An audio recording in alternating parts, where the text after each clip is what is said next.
2 to 4 feet above ground level in some locations from South Santee River to Edisto Beach. Periods of heavy rainfall are possible Friday through at least Monday. Rainfall amounts are currently forecast to range from 10 to 15 inches in far northeast portions of the state, 6 to 10 inches across the northern Midlands, and 2 to 6 inches across the rest of the state. Locally amounts could be much higher than that, resulting in dangerous flash flooding. These rainfall amounts will also result in significant river flooding, especially in the PD Basin through next week. While the latest track could result in an extended period of damaging wind, storm surge, and flooding, the good news is that the slower approach still provides an opportunity for residents in evacuation zones to leave and others across the state to complete their preparations. Thank you, Governor. Thank you.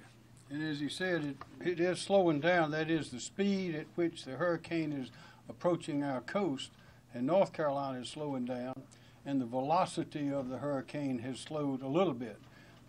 But it could pick back up, and as we have been predicting, this hurricane is unpredictable.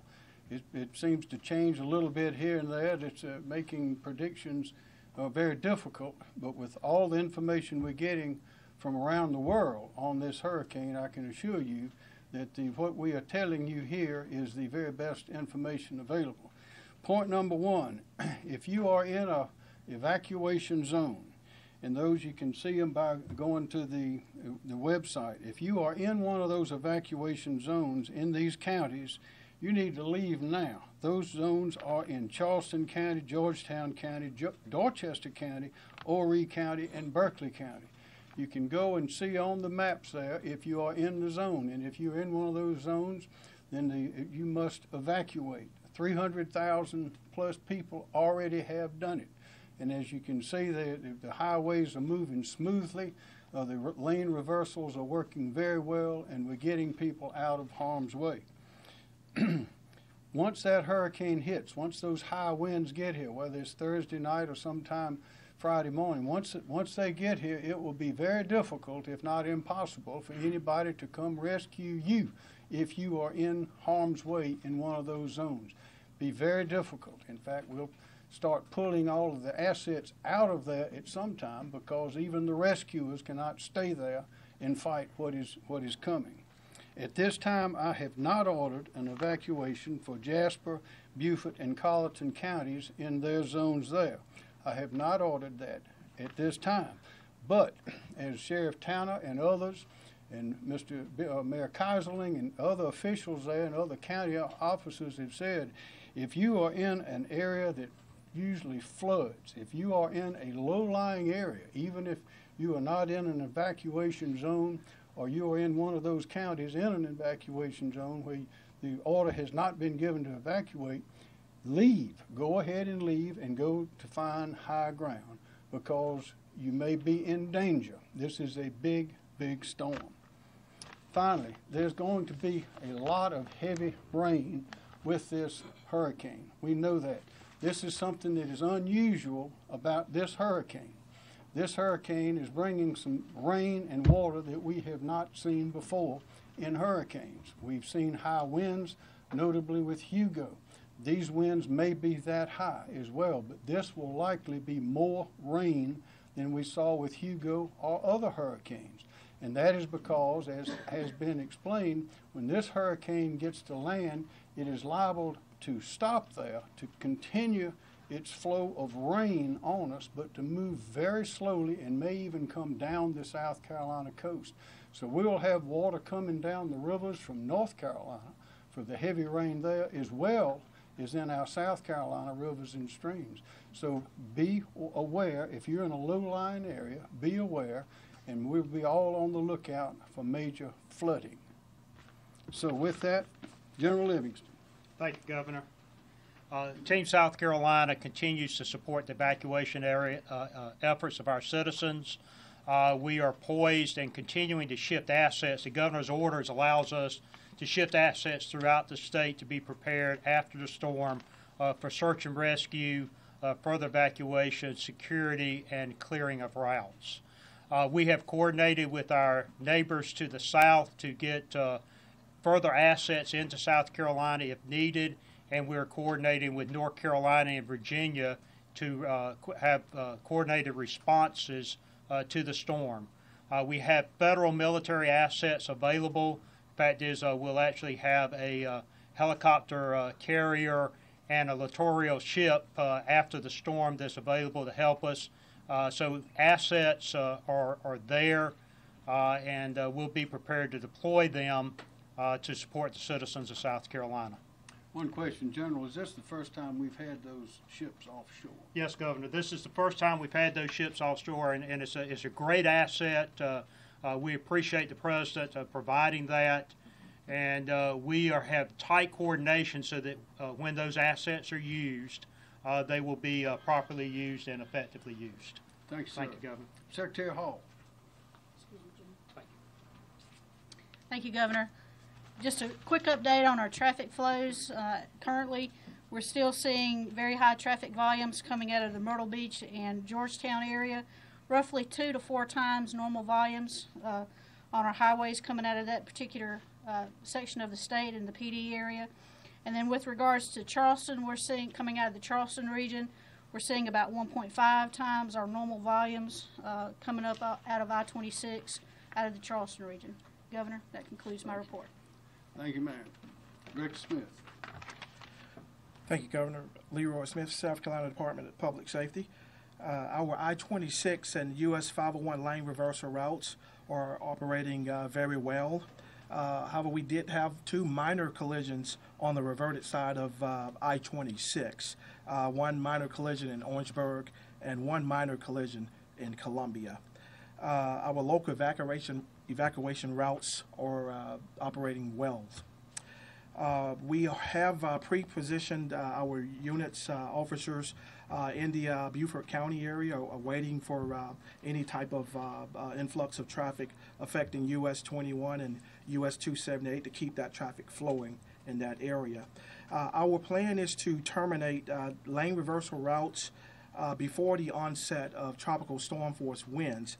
So for the I-26 corridor, the tentative plan is to close that reverse route on tomorrow at 6 p.m. That means that if you are in front of the trooper's vehicle at 6 p.m., you will have the opportunity to continue to the Columbia area. And as far as US 501, we will close that reverted side at 12 noon, meaning that if you are in front of the trooper vehicle once that reverse flushing process starts, you can continue throughout the 30-mile route. Thank you. That's 12 noon what day? Tomorrow. Thank you. 12 noon tomorrow. Thanks. Thank you. One question, Secretary Hall, the condition on I-20 near Bishopville. Could you address that briefly? Yes, sir. Please? Thank you, Governor.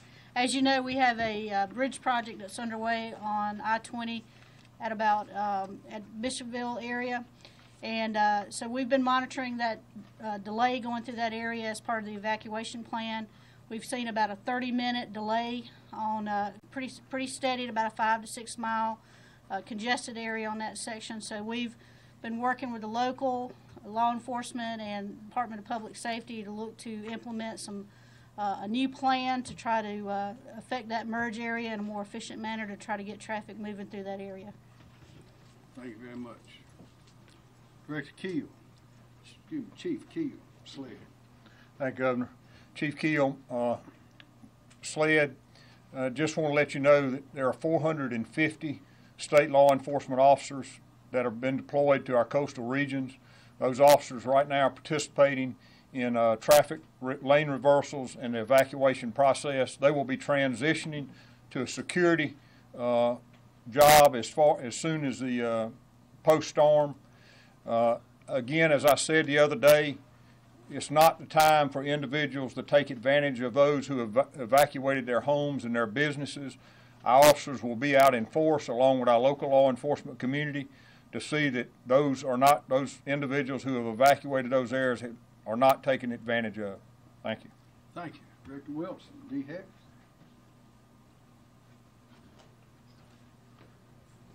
Thank you, Governor. DHEC continues to perform pre-storm assessments of dams across the state. As of this morning, we had done 181 of those. I would encourage dam owners, whether it's a state-regulated dam or not, that while the weather is still good, to take steps to lower the water level in their ponds or their reservoirs in anticipation of the heavy rains. Also inspect spillways and emergency spillways to make sure they're clear of debris. We are helping with the evacuation and assessing the evacuation of healthcare facilities in the evacuation zones, and we now have 3 special medical needs shelters needed and are ready to staff additional ones as needed. Thank you, Governor. Thank you very much.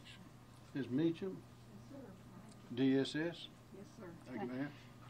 An update on the shelter situation. As of 2:15, we had 34 shelters that are open with a capacity of 35,000.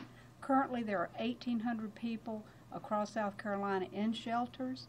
There are 19 additional shelters on standby that would increase our capacity by an additional 33,000. We currently have 3 shelters that are accepting pets. Those are Cane Bay High School in Berkeley, Lake Marion High in Orangeburg, and DuBose Middle in Dorchester.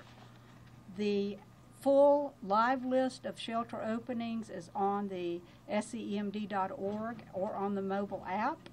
If you are going to a shelter, you will need to take blankets, pillows, comfort items, medicines if you have any chronic conditions such as high blood pressure or diabetes, important identification documents, and any special food restrictions if you have small children or if you are on a restricted diet. Also on the website now, there's a green paw you can go to see if the shelter is pet friendly. Thank you. Thank you, ma'am. Director Parrish, Parks, Recreation, and Tourism.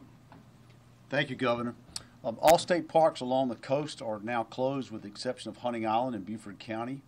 For those in the evacuation zones seeking overnight accommodations, it is very fluid and could become very spotty. I would encourage you to check Hotel Brand's websites or online travel agent sites such as Expedia or Travelocity or Airbnb.com along those lines for short-term rentals as well for availability before and possibly even calling the hotel just to confirm your reservation.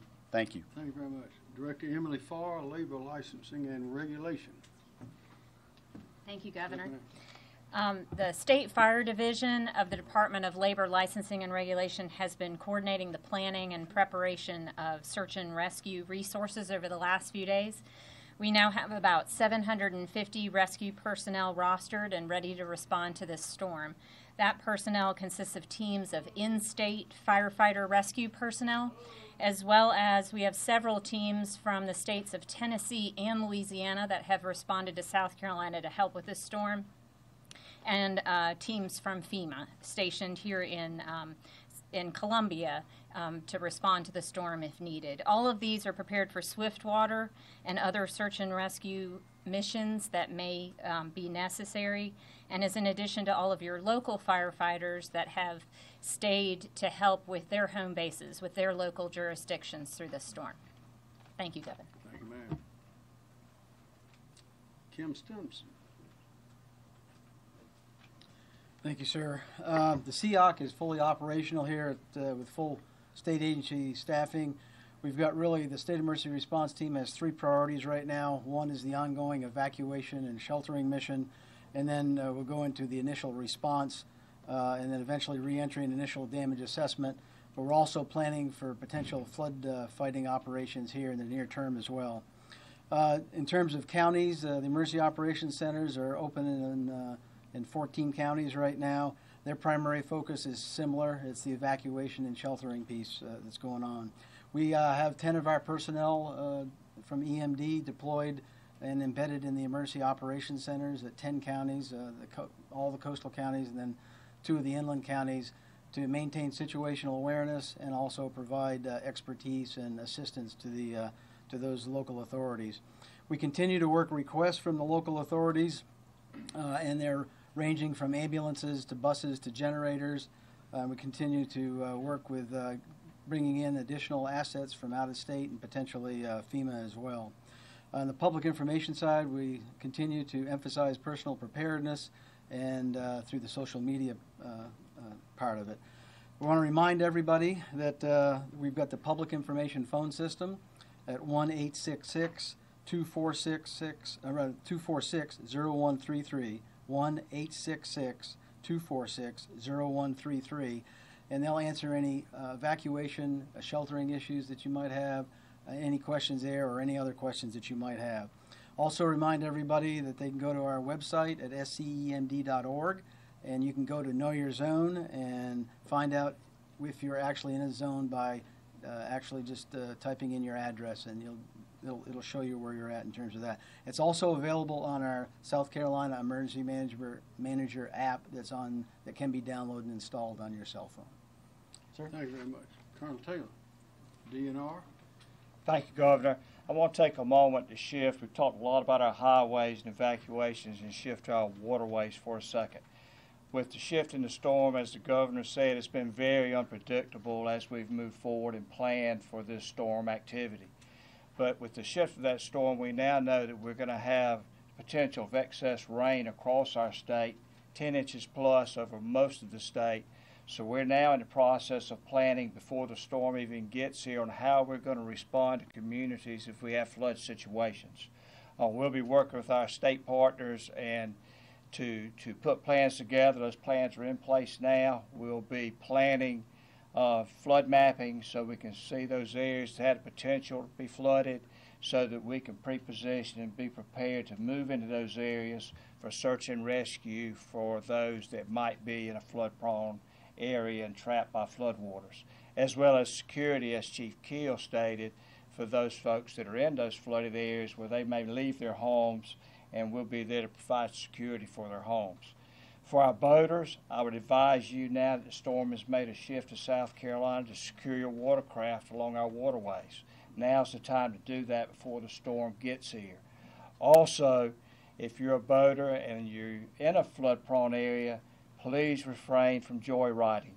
To look at the flooded areas, to look at the homes may be flooded, because the damage your wake may cause to that property could be significant. Thank you, Governor. Thank you, Colonel. Jerry Edger, Probation Department and Parole. Thank you, Governor. Yes, sir. Good afternoon. Probation Parole and Partner Services has about 100 agents out right now working the lane reversals with the Department of Public Safety. Once that is completed, we will shift to our ESF 13 function, which then we will be working with SLED with providing security for the communities that need it, as well as working with Department of Natural Resources with any types of flood situations that may occur. And we're just one of those law enforcement partners that will be doing various functions as needed. Thank you very much. Thank you. Department of Motor Vehicles, Colonel Sweeto. The Department of Motor Vehicles is focused initially right now on answering the phones for the state with the phone information system.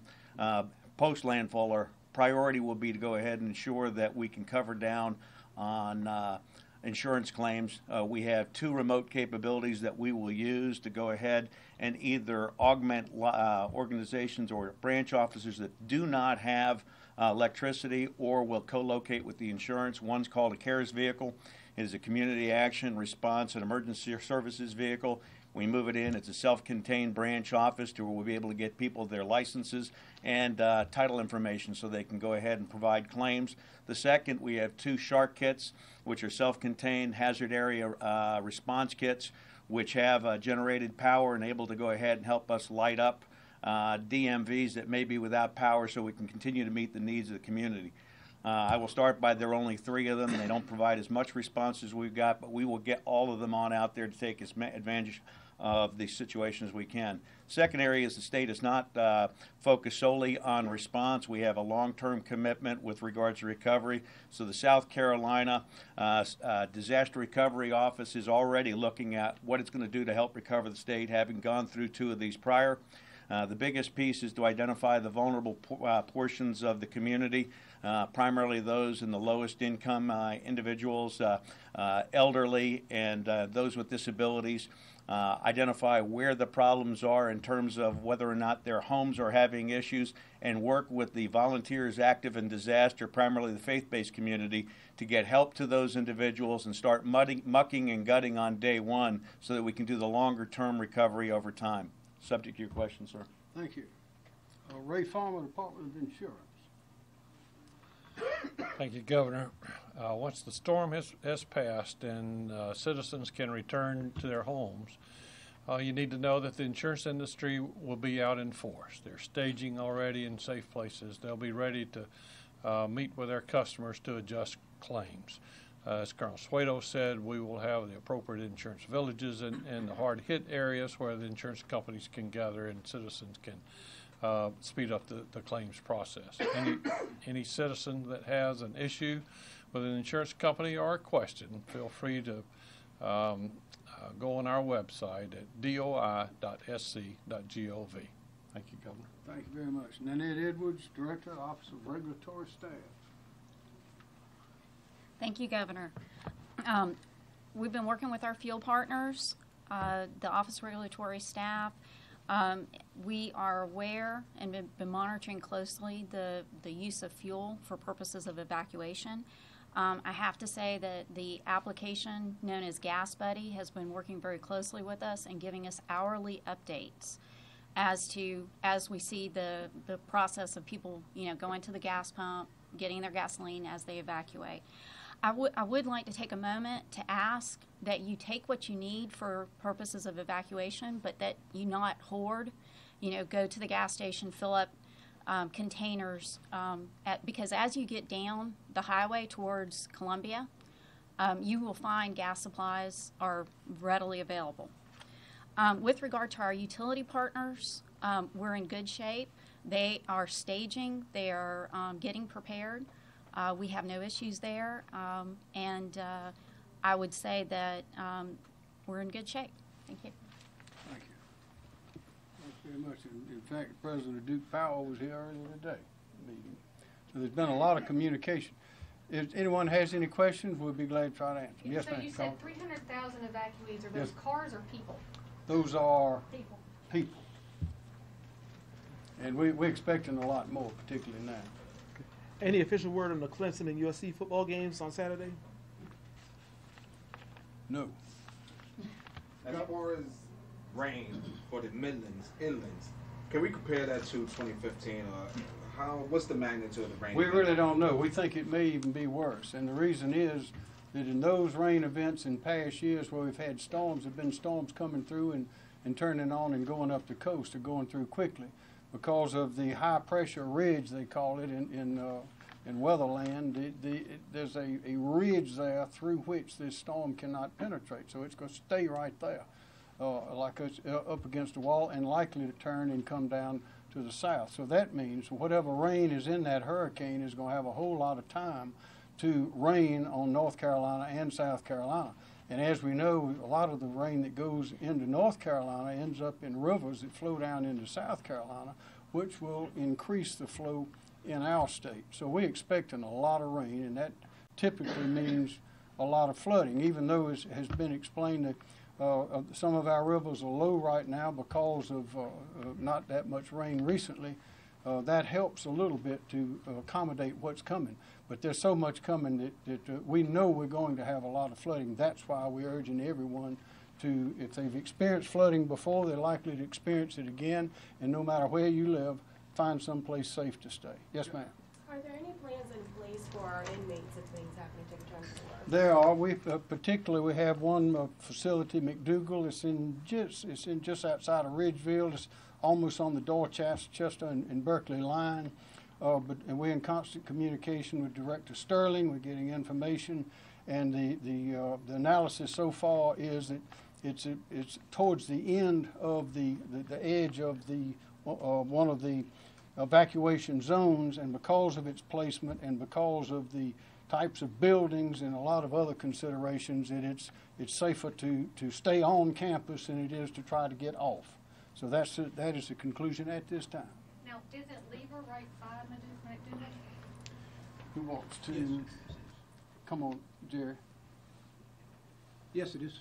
And so are there preparations for Lever as well? Obviously, that's a high security. I have not talked with Director Sterling, but I think that facility is pretty solid, and I don't think they'll be moving Lever at this time. Are any inmates being transferred, or are there select inmates being transferred? My understanding, they may have moved some inmates from one location to Turbeville, but that's something I read.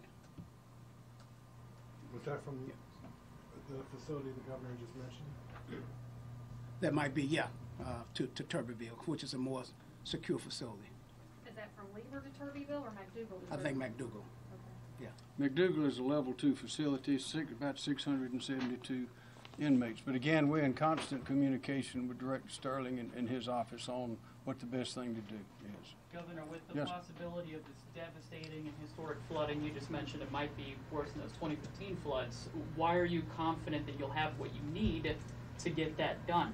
It's going to be a huge response if that happens. Well, it is because we have been in touch with not only Team South Carolina, which you've seen represented here in these briefings, but also our neighbors in North Carolina. We've had contact with states with Mississippi, Alabama, Florida, Georgia, North Carolina, and others as well as the federal government, which has done everything that we've asked them so far. Talked to Ben Carson today. We've talked to everyone in the administration, all of the Director of Homeland Security. They've all are available for further requests, and they're all very, including President Trump, and they're all very eager to see that we do not suffer any more damage in South Carolina than we have to. They want to be sure that we lose not one single life, just as we do. We don't want to take any chances with a single South Carolina life, and we have the full complement of the state, federal, and local authorities working together. And I need to say, probably in South Carolina, we may be doing more in a more coordinated fashion than a lot of other states have. We've been through this a number of times. And to give you an example, our road reversal of those lanes, most states don't do that. But we have accomplished it, and it's smooth as silk, and that's a great credit to Team South Carolina. With that being said, lifting those evacuations yesterday, is there any concern you might have to put them back in? Will you put them back in? Everything depends on the facts. Everything that we do, every word you hear spoken from here is based on data and factual information that is coming not only from the local officials, from the public, but from professionals literally around the world who have satellites and information that makes this a very precise measurement, but always, as in the case of this hurricane, subject to change without notice. Was it premature to do that? No, everything we do is based on solid facts, and we are careful to be precise and to do exactly what we need to do when we need to do it. With the cone of uncertainty and all the flooding covering the entire state, are there any recommendations for where people should evacuate? Should they go outside the state at this point? They go wherever they're comfortable. There are people that have relatives in other states, people that have relatives in the upstate. There may be people in the Midlands. Just go where you would like to go. As Dwayne Parrish said, we've got a lot of hotel rooms still available. But the thing to do is get away from the storm. Where you go to is secondary. You got to get away from what's coming, because we know it's coming. We know it's going to be bad, and we know we're going to have flooding afterwards. Unlike that we've seen before. So we just the answer is be prepared. Prepare for the worst, hope for the best, and that's what we do. Governor, we know the roads are running smoothly as could be. What about the air? Should people trying to fly out of this thing, get away from here, be concerned and just prepare for I would say you can get that information when you go to get your reservation. They'll have plenty of information for you on that. There are times the Federal Aviation Administration as well as others take care of those things. Yes, sir. Governor, you said for the last couple of days that you expected 1 million people to evacuate. You're at 300,000. You had 1,800 people in shelters. Are you concerned that people aren't listening?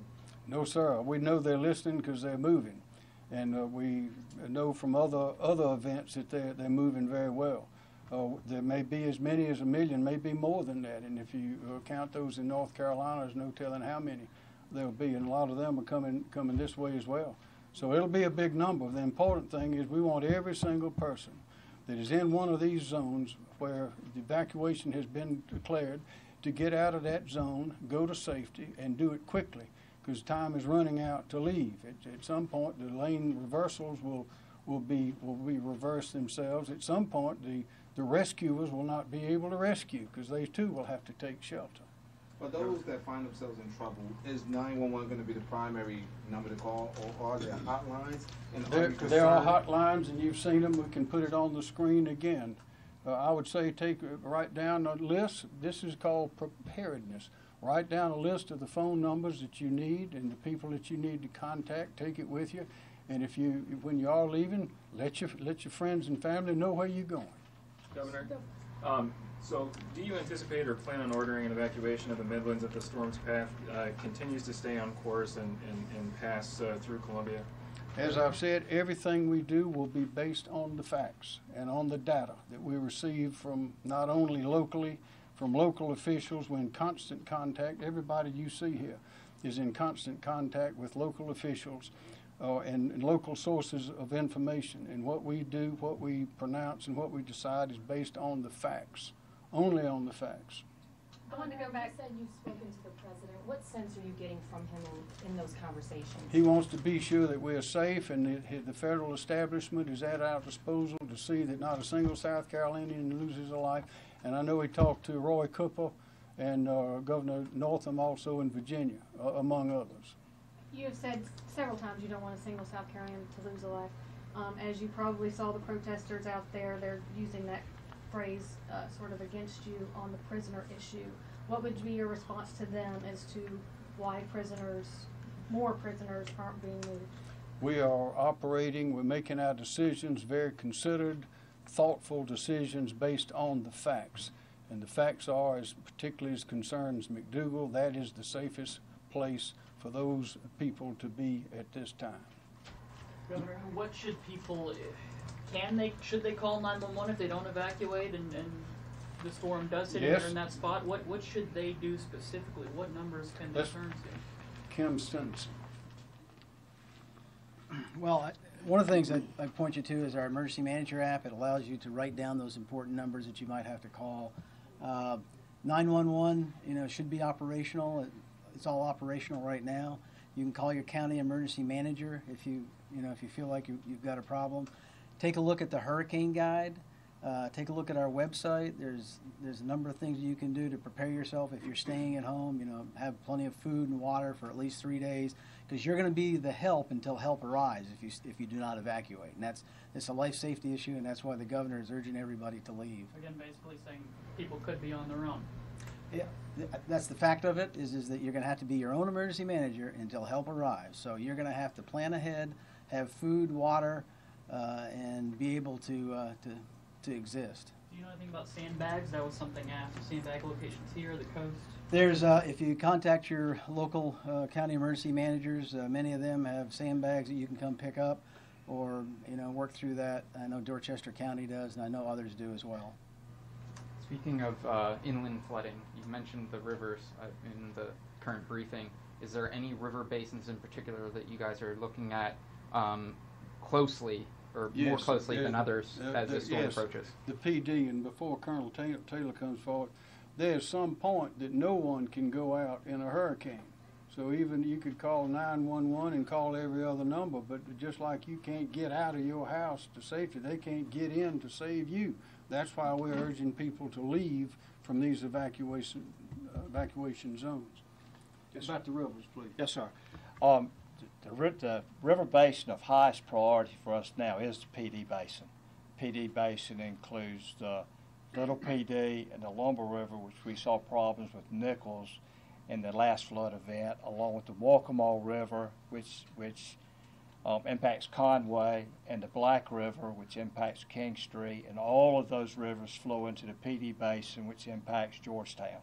So the river basin of our highest priority currently will be the PD basin, because it also receives a lot of flood water from the state of North Carolina. So not only will it have South Carolina affecting that river basin, it will also have the rainfall coming out of North Carolina.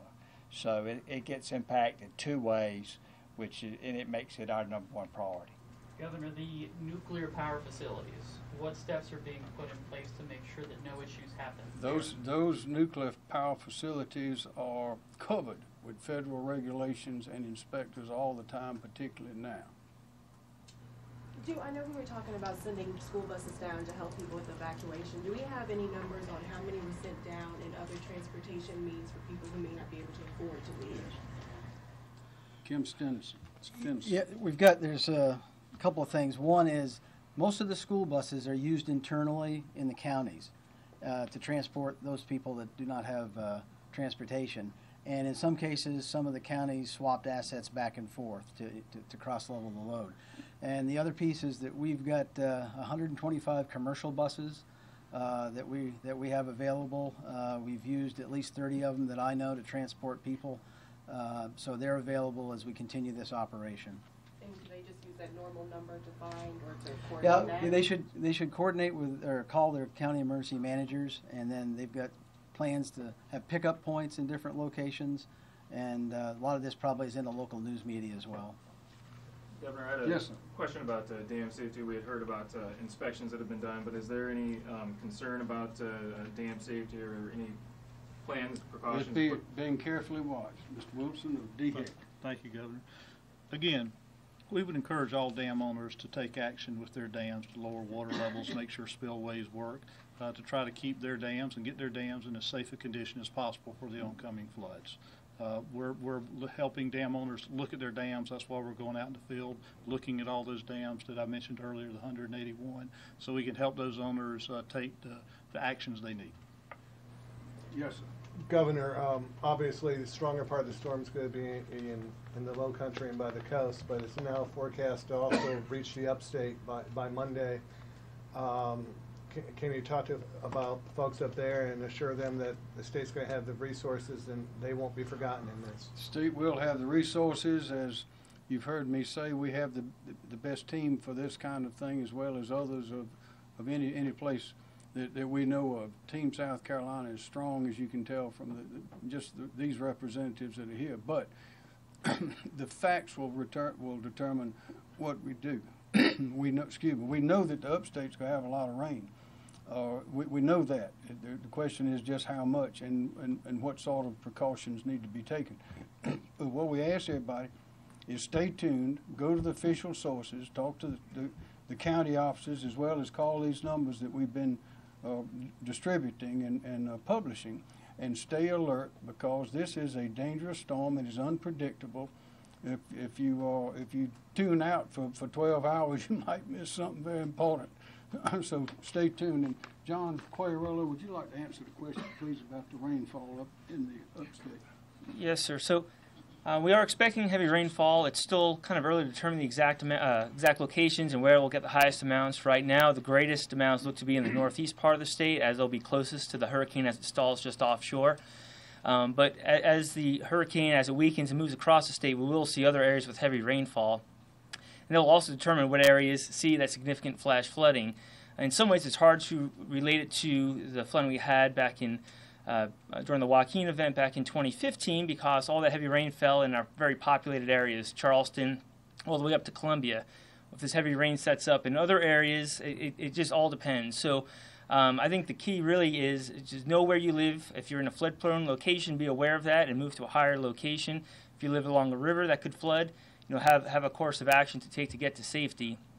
So right now, most people don't have to evacuate due to rainfall, just need to get to a higher location away from floodwaters would be the best recommendation at this time. And in terms of the wind, again, it all depends how quickly the hurricane weakens off the coast, how long it sits there, and how soon it moves inland. But we certainly could see tropical storm force winds well into the Midlands, if not farther west than that. So it's something we'll continue to monitor, but expect at least some strong winds throughout the state, which could bring down trees. Let me ask this: when would we expect flooding normally in the different parts of the state? Well, flooding could begin earlier in the northeast part of the state as the hurricane approaches. The rain's going to begin probably late Thursday night, more so on Friday. We'll see those outer rain bands start coming in, and then the threat's going to spread west across the state.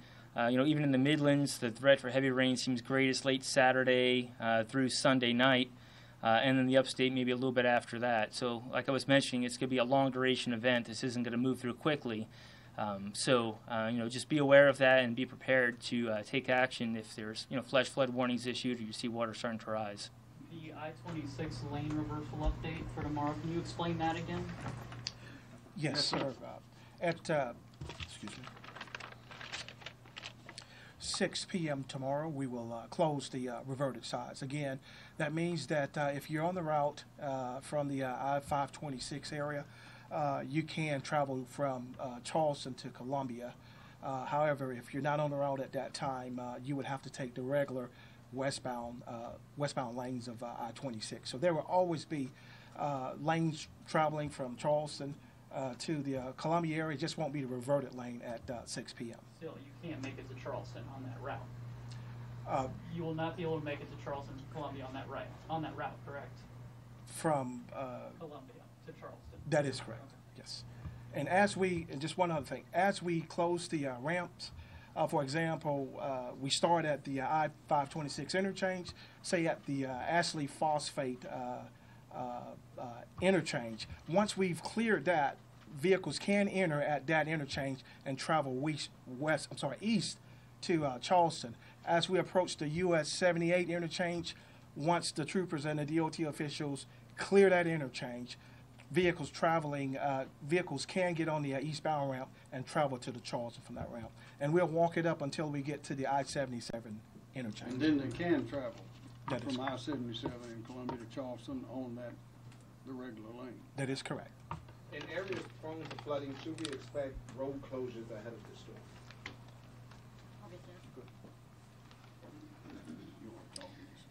As part of the analysis that we're doing currently with the floodway studies, we will try to identify potential trouble spots for the future, try to predict that in order to get ahead of the situation, make sure that we're ready to respond. If we predict that an area of roadway will overtop or a bridge will overtop, then we'll pre-position as best as we can to be able to quickly react to that. And where could people get the information in case they were wondering if they needed to evacuate last minute? Evacuation. Let's go to General Livingston. They can get them on the road closures on your side. So the floodway study, we're still finishing that, so it's not quite ready to really vet publicly, and we're still doing the planning process of it. Certainly when we have road closures, the DOT will keep that up to date on our webpage, and you can get to that same information the South Carolina EMD site. Keep that number. Can we put that number up again, please? Okay, General. Thank you, Governor. I want to emphasize to everyone, our success in the past has been Team South Carolina. And Team South Carolina, the most important member are the citizens of the state. It's not the group back here are a bunch of professionals, and we will create an environment where people can be successful and safeguard their families. But it really takes people paying attention and listening to what the governor says, listen to the information that's being put out. Because this storm, again, is unpredictable. And it is not 2015, it's not Matthew, it's Florence. And it will change as time goes on. So just because you weren't flooded last time, you may be flooded this time. If you're in a low-lying area, you need to move out. When we start blocking off roads, you don't need to go around those blockades. And where we had problems last time is people not paying attention to what the local authorities are saying or the state officials. So we ask everyone to listen to what's being said and apply it, please, because we are there to help, and we will help you up until the last minute. And finally, be sure to get your information from official sources. A lot of times there's misinformation going around, and also I'd urge everybody not to take your own private secret shortcut that only you know about to go from one road to another, because you might be the only one on there and might be stuck for the duration of the storm. Yes, sir. I think this is for Mr. Parrish. We're hearing folks on Airbnb are offering their places for free. Any thoughts or recommendations on that? Any idea how many people are offering free places? No, I'm not sure how many are offering free places, but I would encourage everyone, whether your preference is short-term rental, such as Airbnb or Home Away, whether your preference is a hotel, a state park, cabin, campground, or friends and relatives, just make that preparation in advance and make sure you do that either through the internet or through telephone and do those things. Thank you, everyone. Thank you.